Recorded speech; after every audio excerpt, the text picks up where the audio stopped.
దేవుని నామానికి మహిమ కలిగిన గాక. మీ అందరికీ నా వందనాలు.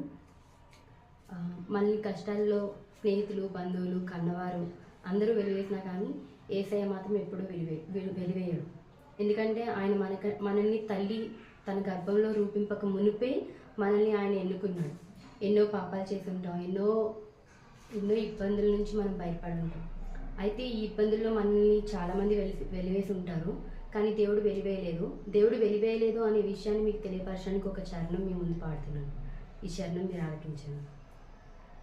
కష్టాల కడలిలో, కన్నీటిలో ఎలలో నా తోడు నిలిచావు, నన్నాదరించావు.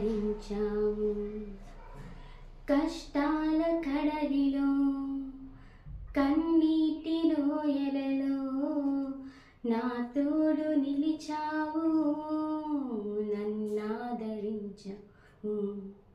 అందరూ నన్ను విడచినా నన్ను విడువని యేసయ్యా, విడువను ఎడబాయనని నా తోడై నిలచితివా.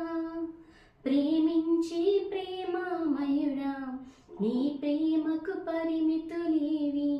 కృప చూపు కృపగల దేవా, నీ కృపకు సాటిది. ఈ పాటి దాననయా నన్నింతగా హెచ్చించుటకు, నేనెంతటి దాననయా నాపై కృప చూపుటకు. ఈ పాటి దాననయా